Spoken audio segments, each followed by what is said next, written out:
TTD chairman BR నాయుడుతో హోంమంత్రి వంగలపూడి అనిత భేటీ అయ్యారు.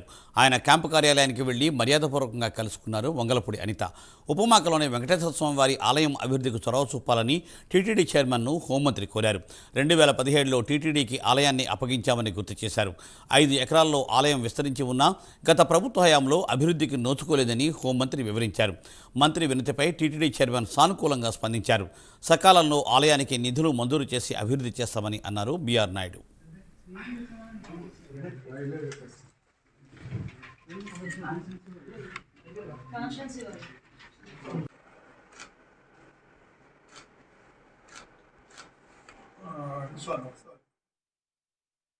అందరికీ నమస్కారం. ఈరోజు గౌరవ తిరుమల తిరుపతి దేవస్థానం చైర్మన్ గారు నాయుడు గారిని ఈరోజు మర్యాదపూర్వకంగా కలవటం జరిగింది.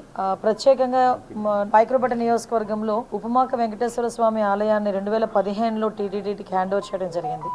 టీటీడీకి హ్యాండ్ ఓవర్ చేసిన తర్వాత సుమారుగా అక్కడ కొన్ని కార్యక్రమాలకు ఒక గౌరవ సీఎం గారు చంద్రబాబు నాయుడు గారు కూడా అప్పుడు సీఎం హోదాలో ఆ రోజు ఉపమాక వెంకన్న స్వామిని దర్శనం చేసుకుని ఆ చుట్టుపక్కల ప్రాంతాన్ని ఎలాగైనా అభివృద్ధి చేయాలి అనే ఉద్దేశంతో అక్కడ ల్యాండ్ ఎక్వైర్ చేయడం దగ్గర నుంచి ఒక మాస్టర్ ప్లాన్ తయారు చేసి టీటీడీకి హ్యాండ్ ఓవర్ చేసి అక్కడ టెంపుల్ని బాగా అభివృద్ధి చేయాలి అని ఆ రోజు సంకల్పించుకొని ఆ రోజు ఒక మాస్టర్ ప్లాన్ కూడా రెడీ చేసుకున్నాం. ఆ రోజు తర్వాత మళ్ళీ ఈ రోజు మళ్ళీ మార్చి 10వ తారీఖున ఉపమాక వెంకన్న స్వామి కళ్యాణోత్సవం అనేది చాలా ఘనంగా జరిగే పరిస్థితి కనిపిస్తూ ఉంది. సుమారుగా 1,00,000 నుంచి 1,20,000 వరకు కూడా భక్తులు వచ్చి ఆ రోజు స్వామివారిని దర్శించుకోవటం అనేది జరుగుతుంది. ఆ చుట్టుపక్కల గ్రామాల్లో ఉపమాక వెంకటేశ్వర స్వామి అనేసరికి చాలా వాళ్ళందరికీ కూడా భక్తి భావాలు ఉన్న చుట్టుపక్కల ఉన్న వాళ్ళందరికీ కూడా ఒక ఆనవాయితీ ఏంటంటే ఆ స్వామివారిని దర్శించుకొని ఆ కళ్యాణాన్ని వీక్షించి తర్వాత అక్కడ సుమారుగా 20 రోజుల పాటు జాతర జరుగుతుంది. ఆ జాతరలో స్పైసెస్ అమ్ముతారు.